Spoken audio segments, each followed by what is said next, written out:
बिस्मिल्लाहिर्रहमानिर्रहीम। अस्सलाम वालेकुम। हमारे पास बुक है ग्रेड 6 मैथमेटिक्स एटलांटिक बुक है हमारे पास, न्यू कोर्स एक्सरसाइज 3.2। आज हम स्टार्ट करेंगे चैप्टर नंबर 3 की।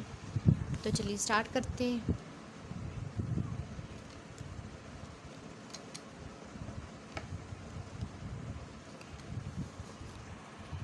एक्सरसाइज 3.2 स्टार्ट करते हैं आज।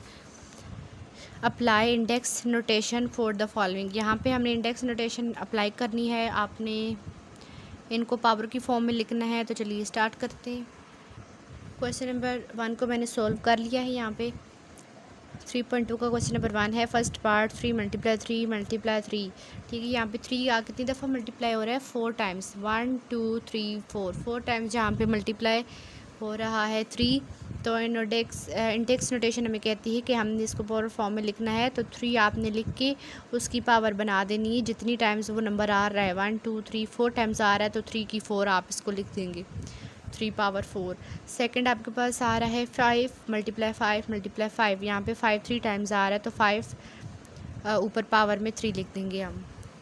क्वेश्चन नंबर 3 है 4 × 4। यहाँ पे 4 की 2 आ जाएगा। क्वेश्चन नंबर 4 है 8 × 8 × 8 × 8। 4 टाइम्स 8 आ रहा है तो 8 की पावर 4 आ जाएगा। क्वेश्चन नंबर 5 है, यहाँ पे 4 टाइम्स 6 आ रहा है तो 6 की पावर 4 हो जाएगा। क्वेश्चन नंबर 6 है 3 टाइम्स 9 आ रहा है तो 9 की पावर 3 हो जाएगा। यानी कि हमने बेस में वही चीज़ लिखनी होती है जो नंबर आ रहा होता है, ठीक है, उसको लिखना होता है। और ऊपर पावर में वो जितनी दफ़ा आ रहा होता है उस नंबर को लिख देना होता है। क्वेश्चन नंबर 2 देखते हैं। क्वेश्चन नंबर 2 क्या है आपके पास? Use the division method to find the HCF of the following. यहाँ पे आपने HCF फाइंड करना है डिवीजन मेथड को यूज़ करके। ठीक है, आज आपने डिवीजन मेथड सीखना है कि उसके थ्रू किस तरह HCF फाइंड किया जाता है। इसके टोटल 7 क्वेश्चन है और हम इंशाल्लाह 7 को कंप्लीट करेंगे। क्वेश्चन नंबर 2 मैंने लिख लिया है, use the division method to find the HCF of the following. Question number 1 है 90 और 105, इन दोनों का हमने HCF फाइंड करना है थ्रू डिवीजन मेथड। जी स्टूडेंट, ये मैंने यहाँ पे सॉल्व कर लिया है। तो डिवीजन मेथड के थ्रू यहाँ पे आपने क्या करना होता है, बड़ी वैल्यू को आपने अंदर रखना है, छोटी वैल्यू को बाहर। तो बड़ी 105 है, छोटी 90 है, तो 90 को इस पर इतनी दफ़ा डिवाइड करना है कि यहाँ पे पॉइंट्स तक हम ना पहुँचें। ठीक है, जो मैक्सिमम इस पर डिवीजन पॉसिबल है हमने वो अप्लाई करनी है। तो सबसे पहले मैं आपको बता दूँ कि यहाँ पे डिवाइज़र किसे कहते हैं और डिवाइडेंट किसे कहते हैं। ठीक है, तो जो अंदर वैल्यू आती है ना, जिसको हम अंदर रखते हैं बड़ी वैल्यू को, इसको डिवाइडेंट कहते हैं। और जो बाहर वैल्यू होती है उसको डिवाइज़र कहते हैं। यहाँ पे आपको ये चीज़ बहुत काम आने वाली है कि ये तो अभी छोटे से क्वेश्चन है ना, आगे लेंथी क्वेश्चन आएंगे, फिर आपने बार बार डिवाइडेंट को डिवाइज़र को यूज़ करते जाना है। तो आपको इस चीज़ का कॉन्सेप्ट क्लियर होना चाहिए कि जो वैल्यू हम अंदर रखते हैं वो डिवाइडेंट होती है और जो बाहर रख रहे होते हैं उसको डिवाइज़र बोलते हैं। ठीक है, यहाँ पर हमने बड़ी वैल्यू को अंदर रखा, यानी कि ये डिवाइडेंट इधर 105 है और डिवाइज़र 90 है। तो 91 ज़ार किया हमने, क्योंकि 2 ज़ार करते तो बढ़ जाता, मैक्सिमम 1 ज़ार ही कर सकते हैं। तो यहाँ पे 15 इसका रिमाइंडर आया है। यहाँ पे जो रिमाइंडर 15 आया है ना, यही इसका HCF है। So 15 is the HCF। Whatever method is used we get same answer has, hence 15 is the HCF of 90 and 15। जी, ये लाइन मैंने इसलिए लिखी, ये आपको हर क्वेश्चन के साथ लिखने की ज़रूरत नहीं है, सिर्फ आपको समझाने के लिए की है। ये कह रहे हैं कि इसका जो HCF आया है वो 15 आया है। और what ever method is use, अगर आप कोई भी मेथड यूज़ करते हैं HCF को फाइंड करने का, डिवीजन को हटा के आप किसी और तरीके से अगर HCF फाइंड करते हैं तो तब भी आपके पास 15 ही आएगा। ठीक है, तो तब भी आपके पास आंसर क्या आएगा? सेम ही आएगा, 15 ही निकलेगा। तो मेन बात आपको ये समझानी थी, इसलिए स्टेटमेंट मैंने यहाँ पे लिखी है। तो आप भी अगर एग्ज़ाम्स में या इस तरह लिखना चाहते हैं तो बहुत अच्छी बात है, नहीं लिखना चाहते तो नो इशू, कोई इसमें मिस्टेक नहीं है। तो आपने अब इसको समझना है, डिवाइज़र और डिवाइडेंड, और इसको रिमाइंडर कहते हैं। ये भी आपको पता होना चाहिए कि ये आपके पास आ जाता है रिमाइंडर, ये आपके पास रिमाइंडर है। ठीक है, और ये डिवाइज़र है और ये डिवाइडेंड है। डिवाइडेंड आ गया आपके पास। उसके बाद क्वेश्चन नंबर 2 स्टार्ट करते हैं। क्वेश्चन नंबर 2 भी यहाँ पे लिखा हुआ है। यहाँ पे अब आपके पास 3 वैल्यूज़ आ गई हैं। इसको सॉल्व करने से पहले थोड़ा सा समझ लेते हैं स्टेटमेंट को। 64 है, 96 है, 24 है। अब यहाँ पे आपने सबसे बड़ी वैल्यू को अंदर रखना है, वो है 96, और उसके बाद जो सबसे बड़ी वैल्यू आती है वो 64 है, वो आपने बाहर रखनी है। इसको करने के बाद यहाँ पे अब देखते हैं साथ साथ, यहाँ पे हमने इसको अंदर रखा और डिवाइड किया, 64 वन ज़र आ गया 64, ठीक है। 2 ज़र अगर मैं करती तो 96 से बढ़ जाता है। यहाँ पे आपने सिंपल डिवीजन का कॉन्सेप्ट रखना है। तो यहाँ पे इसका रिमाइंडर क्या बच गया है 32। अब देखें 32 छोटा है और 64 बड़ा है। जब तक ये चीज़ें आपस में छोटी बड़ी चलती रहेंगी, ये वैल्यू जब तक बड़ी होती रहेगी इस वैल्यू से, तब तक हम इसको डिवाइड करते जाएंगे, ठीक है। फिर उसके बाद लास्ट में इस वैल्यू को यूज़ करेंगे अगर ये तीसरी वैल्यू बच रही है तो, ठीक है। अगर 2 हैं तो फिर तो बहुत ईजी बात है। अगर 3 वैल्यू आ रही हैं तो तीसरी को एट द एंड हमने यूज़ करना है इन दोनों को रिड्यूस करने के बाद। तो यहाँ पे देखें अभी इन दोनों की आपस में डिवीजन पॉसिबल है। तो यहाँ पे हम लिखेंगे now we take 64 is dividend and 32 is divisor. यानी कि नेक्स्ट स्टेप में हमने 64 को डिवाइडेंड बना लिया और 32 को डिवाइज़र बना लिया। इसको डिवाइड करने वाला बना लिया और इसको डिवाइड जिसके ऊपर कर रहे हैं। उसके बाद जब हमने इसको इस पर डिवाइड किया तो 32 2 ज़ार एग्जैक्ट 64 आता है। यहाँ पे ये क्रॉस हो गया। अब आपके पास क्या बच रहा है 32। अब आपने 32 का नेक्स्ट ऑपरेशन परफॉर्म करना है 24 के साथ। Now we takes 32 is dividend and 24 is divisor. अब यहाँ पे देखें 32 अंदर रखा है और 24 बाहर, तो 24 वन ज़ा 24 आएगा। 32 में से आप 24 निकालेंगे तो 8 आपके पास बच रहा है, ठीक है। यहाँ पे ये देखें तो इसका लास्ट में बच रहा है 8। अब देखें यहाँ पे एक क्वेश्चन बनता है ना कि अभी भी इनकी डिवीजन पॉसिबल है।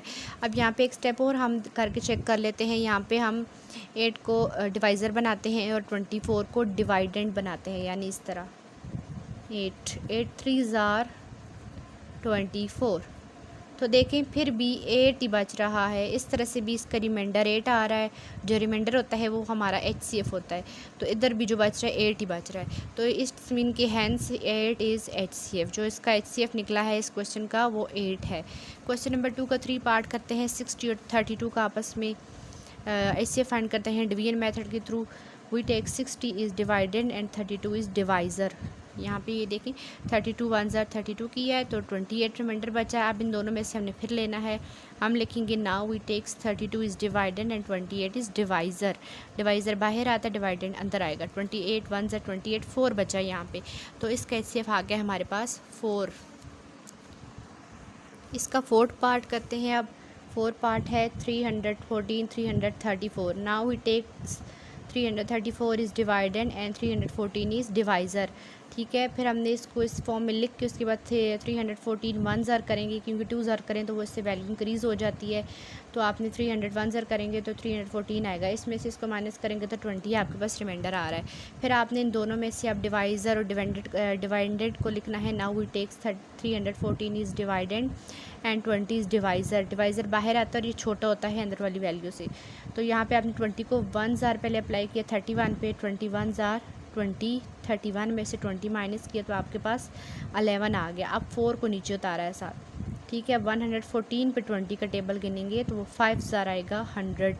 तो 4 में से 0 निकाला 4, 1 में से 0 निकाला 1, ये 1 ख़त्म हो गया। अब आपके पास 14 बचा है। अब भी देखें इनकी आपस में पॉसिबल है। फिर हम लिखेंगे now we takes 20 is divided and 14 is divisor. बड़ी वैल्यू अंदर, छोटी बाहर है। 14 1 ज़ार 14 करेंगे, 14 1 ज़ार 14, 20 में से 14 माइनस करेंगे तो 6 बचेगा, ठीक है ना। अब फिर भी इनकी पॉसिबल है तो हम लिखेंगे now we takes 14 is divided and 6 is divisor. यहाँ पे देखिए इस फॉर्म में हमने लिखा। अब 6 2 ज़ार 12 करेंगे, 14 में से 12 माइनस किया 2 बच गया। अब यहाँ पे देखें, यहाँ पे इसका जो रिमाइंडर क्या बच रहा है 2। अब ये आपके पास HCF आ गया, ठीक है। अब अगर आप मज़ीद इसको फिर इस तरह लिखना चाहते हैं कि 2 हम डिवाइज़र ले रहे हैं और 6 डिवाइडेंड है, उस तरह आपको इसको ये देखें अगर आप करते भी हैं 6 2 3 ज़ार 6, इसको हम अगेन लिखते हैं। 6 हमारे पास क्या है डिवाइज़र है, डिवाइडेंड है, और 2 हमारे पास डिवाइज़र है। 2 3 ज़ार 6, पूरा पूरा डिवाइड आ गया। देखें यहाँ पे भी 2 आ रहा है और इधर भी रिमाइंडर 2 आ रहा है। तो हमारा जो HCF है बिल्कुल परफेक्ट आया है। 2 is the HCF of this question. Question number 2 का पार्ट नंबर 5 करते हैं। क्वेश्चन नंबर 2 का पार्ट नंबर 5 के 3 आपके पास इसके पार्ट्स बनते हैं 105, 341, 130। नाउ वी टेक्स, यहाँ पे सबसे बड़ी वैल्यू हम सबसे पहले लेंगे, उसके बाद जो बड़ी वैल्यू होगी। Now we takes 341 is dividend and 155 is divisor. तो इस तरह लिख के आपने 155 का टेबल 2 ज़ार गिनना है, तो आपके पास 31 आ जाएगा माइनस करके। तो ये इनको दोबारा आपने इनमें से लेना है। Now we takes 155 is dividend and 31 is divisor. यहाँ पे अगेन आपने लेना है, फिर 31 5 ज़र आप करेंगे तो पूरा पूरा डिवाइड हो जाएगा। अब यहाँ आपके पास 31 बच गया है, ठीक है। तो 31 को अब आपने इधर 130 रहता था, आपने इसके साथ लेना है। Now we takes 130 is dividend and 31 is divisor. तो इसी तरह आपने बड़ी वैल्यू अंदर छोटी बाहर लिखे। 31 4 ज़र करेंगे तो 124 आएगा। 130 में से 124 माइनस करें तो आपके पास 6 बचता है, ठीक है। फिर इन दोनों में से हम लेंगे। Now it takes 31 is dividend and 6 is divisor. We takes 31 is dividend and 6 is divisor. जी ये देखिए यहाँ पे हमने लिख लिया 6 5 ज़ा 30, तो 31 में से 30 माइनस करेंगे तो 1 बचेगा। Hence 1 is the HCF। इसका HCF क्या निकला है हमारे पास 1। अच्छा इधर मैं आपको एक बता दूं बात कि 1 उन वैल्यूज़ का 1 हम लिखते हैं जिनका कोई भी HCF नहीं आ रहा होता। HCF का मतलब क्या है कि हाईएस्ट कॉमन फैक्टर। तो इनका कोई भी कॉमन फैक्टर नहीं आ रहा, तो इट्स मीन कि जिसका कोई भी HCF नहीं होता हम उधर 1 भी लिख देते होते हैं। लेकिन यहाँ पे डिवीजन मेथड यूज़ कर रहे हैं तो बाय डिफ़ॉल्ट इधर 1 आ रहा है। क्वेश्चन नंबर 2 का 6 पार्ट है हमारे पास 276 और 101। इन दोनों का भाव आपने ले लेना यहाँ पे अगेन डिवीजन मेथड से highest HCF। We takes 276 is dividend and 101 is divisor. यहाँ पे इस फॉर्म में लिख के आपने 101 को 2 ज़ार करना है इस पर। तो 276 में से 202 माइनस करेंगे तो 74 आपके पास आ जाएगा। फिर आपने दोनों में से चूज़ करना है। Now we takes 101 is dividend and 74 is divisor. तो इस तरह आपने लिख के उसके बाद 74 1 ज़र करेंगे क्योंकि 2 ज़ार पे वैल्यू बढ़ जाती है। तो यहाँ पे 101 में से 74 निकाले तो 27 बचता है। नाउ वी, फिर आपने इन दोनों में से लेना है। Now we take 74 is dividend and 27 is divisor, ठीक है। फिर आपने वैल्यूज़ लिखनी है। 27 का टेबल 2 ज़ार काउंट करेंगे तो 54 आएगा। तो 74 में से 54 माइनस करें तो 20 आता है। फिर आपने दोनों में से चॉइस करना है। Now 27 is dividend and 20 is divisor. यहाँ पे हमने इसको लिख लिया है। 20 का टेबल 27 पे 1 ज़ार करेंगे, 21 ज़ार 20, तो 27 में से 20 माइनस करें तो 7 बचता है। फिर आपने इसमें से चूज़ करना है। Now 20 is divided and 7 is divisor. जब तक ये ख़त्म नहीं हो जाता, लास्ट वैल्यू नहीं आ जाती, रिड्यूस नहीं हो जाता, आपने इसको करते जाना है। तो 20 अंदर आएगा और 7 बाहर आएगा क्योंकि ये डिवाइज़र है और ये डिवाइडेंड है। तो 7 2 ज़र 14 करेंगे तो 20 में से 14 माइनस करें 6 आ जाता है। फिर आप इसमें से लेंगे। Now 7 is dividend and 6 is divisor. देखें 7 अंदर है, 6 बाय 6 1 ज़र 6, 7 में से 6 माइनस किया, 1 रिमाइंडर बच गया। तो ये आपका आ जाएगा HCF। Hence 1 is HCF। Means कि इस क्वेश्चन में भी कोई भी हाईएस्ट कॉमन फैक्टर नहीं, तो 1 आ गया इसका। जी स्टूडेंट, हमारा लास्ट क्वेश्चन है क्वेश्चन नंबर 2 का पार्ट नंबर लास्ट, ये वाला 405 513। We takes 513 is dividend and 405 is divisor. यहाँ पे आपने इसी तरह लिख के 400 का टेबल 5 ज़ार 405 1 ज़र करेंगे तो आप इस तरह लिख के उसके बाद 13 में से 405 को माइनस करेंगे तो 108 आ जाएगा। We takes 405 is dividend and 100 is divisor. इन दोनों में से आपने चूज़ कर लिया फिर से। जी स्टूडेंट, हमने ये इसको इस तरह लिख लिया है। अब 108 का टेबल 3 ज़ार गिनेंगे, ठीक है। 108 ज़ार 3, 108 3 ज़ार 324 होता है। तो इसको लिख के माइनस करेंगे तो आपके पास 81 आएगा। फिर इन दोनों में से आपने चूज़ करना है। Now we takes 108 is dividend and 81 is divisor. इस तरह लिखने के बाद आपने 81 का टेबल 1 ज़ार गिनना है इस पर। 81 1 ज़ार 81, 108 में से 81 माइनस करेंगे तो आपके पास 27 बचेगा।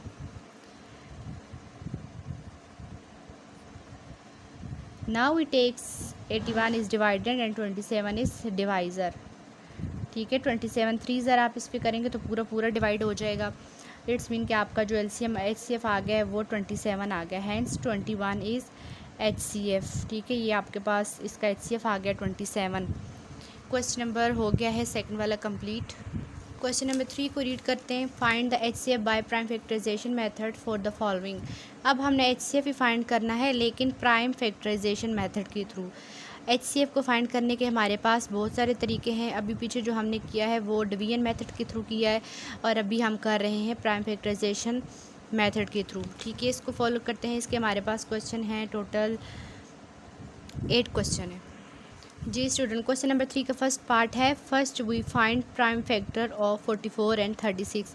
हम सबसे पहले इसके प्राइम फैक्टर फाइंड करेंगे। ठीक है, और उसका तरीका ये है, हमारे पास 44 को हमने लिखना है और 36 को हमने लिखना है। अब इसको 2 के टेबल से काटेंगे। 2 2 ज़र 4, 2 2 ज़र 4, 2 1 ज़र 2, 2 1 ज़र 2, 11 आ गया। 11 को 11 का टेबल ही काटेगा। 11 1 ज़र 11। अब 2 के टेबल से 2 1 ज़र 2 और 2 8 ज़र 16। 3 था, मैंने 1 आगे भेज के इसको 2 बना लिया। 2 1 ज़र 2 का लिया, 2 8 ज़र 16, 2 9 ज़र 18, 3 3 ज़र 9, 3 1 ज़र 3। ठीक है, अब आपने यहाँ पे लिखना है अगला step, here we write factors 44। ये जो आपको क्वेश्चन गिवन है 44 36, ये आपने लिख देने हैं 44 और 36। 44 इक्वल डाल के आपने इसके जितने भी फैक्टर आए हैं आपने वो लिख देने हैं 2 × 2 × 11, ये हमने लिख दिए। उसके बाद 36 के जितने फैक्टर आए हैं ये हमने इधर लिख लिए 2 × 2 × 3 × 3। अब यहाँ पे हमने देखना है कि कॉमन कौन सा आ रहा है। अब देखिए दोनों में 2 एक कॉमन आ रहा है, फिर इसमें एक 2 ही कॉमन आ रहा है। 11 इधर है लेकिन इसमें नहीं है, 3 इधर है और इसमें नहीं है। तो जो दोनों हमारे पास नंबर में कॉमन आएगा हम वो वाले लेंगे। अब आपके पास इसका जो HCF निकला है वो है 2 × 2, यानी 2 दफ़ा 2 आया है, तो अब आपने इसको मल्टीप्लाई करके लिख देना होता है 4, 2 2 ज़र 4, यानी कि इसका आपके पास 44 और 36 का जो HCF निकला है, जो हाईएस्ट कॉमन फैक्टर निकला है वो 4 आया है। अब इसी को अगर आप डिवीजन मेथड के थ्रू करेंगे तो तब भी आपके पास 4 ही आएगा। जी स्टूडेंट, क्वेश्चन नंबर 2 है 100, 36 और 76। इसका अब प्राइम फैक्टराइजेशन फाइंड करते हैं। जी, अब यहाँ पे हमने इन तीनों का क्या करना है, 1 बाय 1 यहाँ पे इनकी फाइंड करनी है हमने फैक्टराइजेशन 100, 36 और 76 की। इसको 2 के टेबल से, सबसे छोटे टेबल से हमने काटना होता है। 2 5 ज़र 10, 2 और 0 नीचे आ जाएगा। 2 2 ज़र 4, 2 5 ज़र 10, यानी कि 2 का टेबल 25 ज़र 50 को काट रहा है। 5 5 ज़र 25, 5 1 ज़र 5। यहाँ पे 2 के टेबल से 2 1 ज़र 2, 2 8 ज़र 16। ये देखिए 3 था, 1 मैंने आगे भेज दिया है तो यहाँ पे 16 हो जाएगा और इधर 2 बच जाएगा। 2 1 ज़र 2, 2 8 ज़र 16, फिर 2 9 ज़र 18, 3 3 ज़र 9, 3 1 ज़र 3। अब यहाँ पे आप देख सकते हैं 76 है तो 2 3 ज़र 6 और 2 8 ज़र 16, फिर यहाँ पे 38 है। तो अब 38 में 3 से मैंने आगे भेज दिया, एक इधर 2 बना लिया। 2 1 ज़र 2 और 2 9 ज़र 18। अब ये 19 बन गया, इसको सिर्फ 19 का टेबल काटेगा। 19 1 ज़र 19। अब यहाँ पे हमने तीनों नंबर लिख दिए हैं इक्वल के साथ। अब हमने इनके जो जो फैक्टर आए हैं वो लिख देने। 100 के फैक्टर जो भी आए मैंने लिख दिए। 36 के जो भी फैक्टर्स आए, फैक्टर्स क्या होते हैं, ये जो लेफ़्ट साइड पे बाहर आ रहे होते हैं, ये मैंने लिख दिए। 76 के जो फैक्टर्स आए हैं वो भी मैंने लिख दिए। अब अगले स्टेप में हमने देखना होता है कि इन तीनों में कॉमन कौन से आ रहे हैं। तो 2 जो है इन तीनों में आ रहा है, ये 2 भी इन तीनों में आ रहा है, बाकी कोई कॉमन नहीं आ रहा। इधर 3 है लेकिन बाकियों में नहीं है, 5 भी नहीं है, 19 भी औरों में नहीं आ रहा, तो उनको हम इग्नोर करेंगे। ठीक है, तो ये 2 आपके पास आए हैं, इन दोनों को आपने लिख लेना है। तो ये 2 2 ज़ार मिल के 4 हो जाएंगी, यानी कि इस क्वेश्चन में जो हाईएस्ट कॉमन फैक्टर जो HCF आया है वो आया है 4। क्वेश्चन नंबर 3 स्टार्ट करते हैं। क्वेश्चन नंबर 3 है 21 और 27, दोनों के आपने इस तरह प्राइम फैक्टराइजेशन करनी है। 3 7 ज़र 21, 7 1 ज़र 7, ये 3 के टेबल से काटेंगे। इसको भी 3 के 3 3 ज़र 9, 3 9 ज़र 27, 3 3 ज़र 9, 3 1 ज़र 3। उसके बाद आपने दोनों नंबर लिख के उनके आगे इक्वल के साथ आपने उनके फैक्टर्स जो जो आए इधर वो लिख लेने हैं। फिर आपने कॉमन ले लेना है, कॉमन सिर्फ 3 आ रहा है तो HCF इज़ 3, ये आपका आंसर है। जी नेक्स्ट क्वेश्चन है हमारे पास 30 और 75, दोनों की प्राइम फैक्टराइजेशन फाइंड करनी है।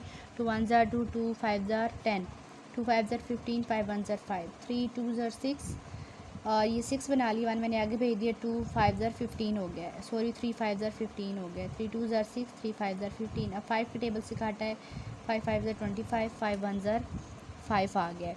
उसके बाद दोनों नंबर लिख के इक्वल के साथ उनके फैक्टर मैंने लिख दिए हैं। कॉमन सिर्फ 3 आ रहा है यहाँ पे और 5 आ रहा है, तो हम लिखेंगे HCF इज़ इक्वल टू 3 × 5 यानी 3 5 ज़ार 15। अच्छा, यहाँ पे आपने ना डॉट भी यूज़ कर सकते हैं और मल्टीप्लाई का सिंबल भी यूज़ कर सकते हैं, आप पे डिपेंड करता है, दोनों ठीक हैं। क्वेश्चन नंबर 5, 24 और 48 दोनों की प्राइम फैक्टराइजेशन फाइंड करनी है हमने। उसके बाद 3 8 ज़ार 24, 2 4 ज़ार 8, 2 2 ज़ार 4, 2 1 ज़ार 2, 2 2 ज़ार 4, 2 4 ज़ार 8, 2 1 ज़ार 2, 2 2 ज़ार 4, 2 6 ज़ार 12, 2 3 ज़ार 6, 3 1 ज़ार 3। दोनों नंबर लिखने हैं, आगे उनके फैक्टर्स जो आए लिख देने हैं। यहाँ पे देखें 2 कॉमन आ रहा है, इधर भी 2 आ रहा है, इधर भी 2 कॉमन आ रहा है और 3 बेचारा ये इधर से आके कॉमन आ रहा है। ठीक है, जो कॉमन फैक्टर आए उन सारों को हमने मल्टीप्लाई कर देना होता है साथ। तो 2 2 2 और 3, 3 दफ़ा 2 आया है और एक 3 आया है, इन सारों को मल्टीप्लाई करेंगे तो 24 आ जाएगा। 2 2 ज़ार 4, 4 2 ज़ार 12, 12 3 ज़ार 24। क्वेश्चन नंबर 5 का जो आंसर है वो 24 आया है इसका HCF। नेक्स्ट क्वेश्चन है हमारे पास 16, क्वेश्चन नंबर 6 है। 16 और 54 इन दोनों की आपने फैक्टराइजेशन फाइंड करनी है। 2 8 ज़ार 16, 2 4 ज़ार 8, 2 2 ज़ार 4, 2 1 ज़ार 2।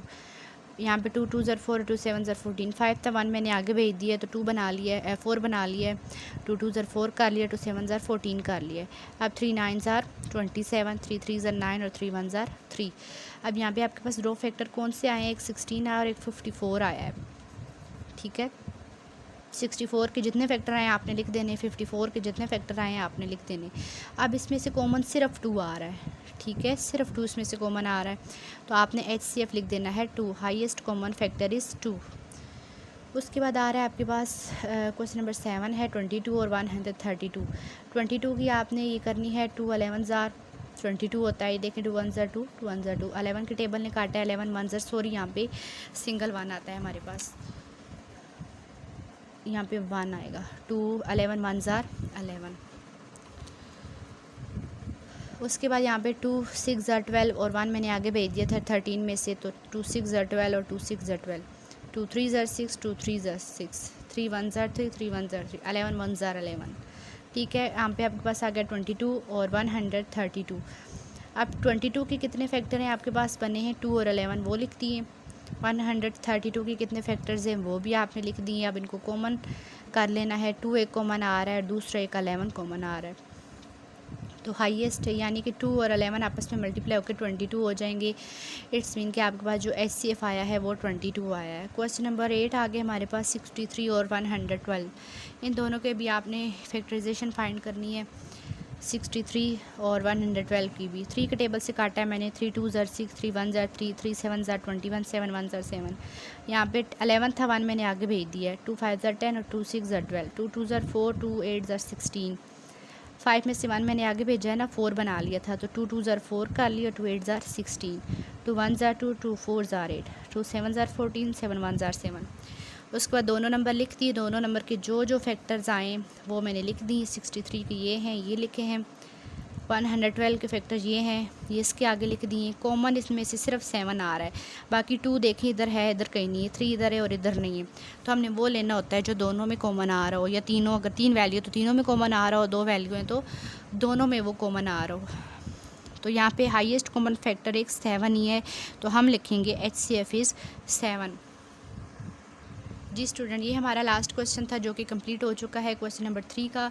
अब हम क्वेश्चन नंबर 4 पे आ जाते हैं। क्वेश्चन नंबर 4 को रीड करते हैं कि क्या है हमारे पास। Question number 4, find the HCF of 504, 792 and 1080। अब इन तीनों का हमने HCF फाइंड करना है सेम उसी तरीके से। अच्छा, यहाँ पे उन्होंने ना कोई मेथड फिक्स नहीं किया, उन्होंने ये नहीं कहा कि आप डिवीजन मेथड से HCF फाइंड करो या प्राइम फैक्टराइजेशन मेथड के थ्रू फाइंड करो। तो अब हमने ख़ुद से यहाँ पे एक मेथड ले लेना है और उसे सोल्व कर लेना है। तो हम ये वाला मेथड इजी ये कर लेते हैं, प्राइम फैक्टराइजेशन मेथड वाला, ये मेथड हम यूज़ कर लेते हैं इसके लिए। जी स्टूडेंट, ये मैंने सॉल्व कर लिया क्वेश्चन। आपने तीनों के लिए इस तरह ये बना लेना है। अब इनकी कटिंग करते हैं, देखते हैं किस तरह इनकी कटिंग हुई है। देखें 2 के टेबल से मैंने काटा है। 2 2 ज़ार 5 था, मैंने 1 आगे भेज दिया है। 2 2 ज़ार 4 और 2 5 ज़ार 10 और 2 2 ज़ार 4। फिर देखें 2 1 ज़ार 2, 2 2 ज़ार 4। 5 में से 1 मैंने आगे भेज दिया है। 2 2 ज़ार 4 कर लिया, 2 6 ज़ार 12 कर लिया। 1 और 2 मिलकर 12 हो गए। उसके बाद 2 6 ज़ा 12, 2 3 ज़ा 6, फिर 3 के टेबल से 3 2 ज़ा 6, 3 1 ज़ा 3, 3 7 ज़ा 21, 7 1 ज़ा 7। अब इसकी तरफ आ जाएं, 3 2 के टेबल से काटा है इसको, 2 3 ज़ा 6, 7 था 1 मैंने आगे भेज दिया है, 2 3 ज़ा 6, 19 था 1 मैंने आगे भेजा, 18 बना लिया, 2 9 ज़ा 18, 2 6 ज़ा 12, फिर 2 1 ज़ा 2, 2 3 था मैंने 1 आगे भेज दिया, 2 1 ज़ा 2, अब 19 था 1 मैंने आगे भेज दिया, 2 9 ज़ा 18, 18 बना लिया ना, 1 आगे भेज दिया, 2 9 ज़ा 18 और 2 8 ज़ा 16। उसके बाद फिर 2 के टेबल से काटा है मैंने, यहाँ पे 19 था 1 मैंने आगे भेज दिया, यहाँ पे 2 9 ज़ा 18 और 1 और 8 मिलके 18 बन गए, 2 9 ज़ा 18। यहाँ पे 3 के टेबल से 3 1 ज़ा 3, 3 1 ज़ा 3, ठीक है।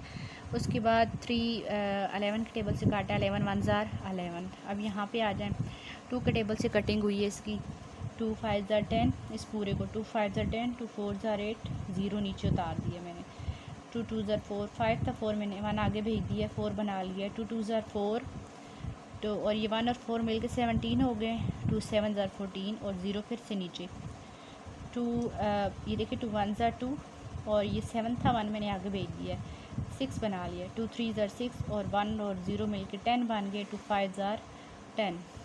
यहाँ पे 3 के टेबल से काटा है मैंने, 3 4 ज़ा 12 होता है, 13 में से 1 आगे भेजा, 12 बना लिया है, 3 4 ज़ा 12 और 1 और 5 मिलके 15 होते हैं, 3 5 ज़ा 15। अब 3 1 ज़ा 3, 4 में से 1 मैंने आगे भेजा, 3 1 ज़ा 3 और 3 5 ज़ा 15, 3 5 ज़ा 15, 3 5 1 ज़ा 5। ये इनके आगे जी प्राइम फैक्टराइजेशन, और इसके सारे फैक्टर्स ये आ गए, इसके फैक्टर्स ये आ गए और इस वैल्यू के फैक्टर ये आ गए। अब आपने अगले स्टेप में क्या करना है, तीनों वैल्यूज़ को लिख लेना है इक्वल के साथ, इक्वल डाल के।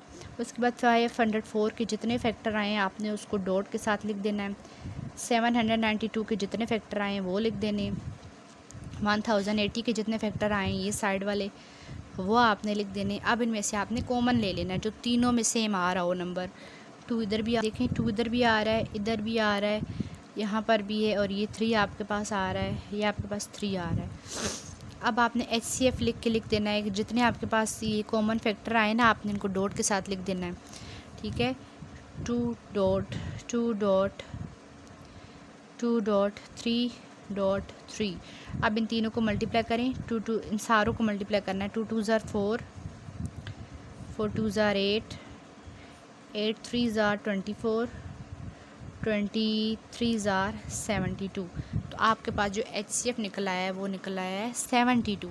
क्वेश्चन नंबर 4 का हमने HCF फाइंड किया है और इसका जो निकला है हमारे पास LCM वो है 72। जी स्टूडेंट, हमारी एक्सरसाइज कंप्लीट हो चुकी है, 3 पॉइंट कंप्लीट हो चुकी है 3.2। तो इससे रिलेटेड आपका कोई भी क्वेश्चन हो आप कमेंट में पूछ सकते हैं। मैथ से रिलेटेड आपको किसी भी एक्टिविटी या कोई भी आपको क्वेश्चन हो तो आप वो भी आप कमेंट में पूछ सकते हैं। और आपको चैनल के कवर फ़ोटो में व्हाट्सएप दिया गया है, आप उसमें भी किसी किस्म का भी क्वेश्चन मैसेज करके पूछ सकते हैं, जो कि उसके बदले आपको वीडियो बना के अपलोड कर दी जाएगी और आप देख सकते हैं। Thank you so much for this watching.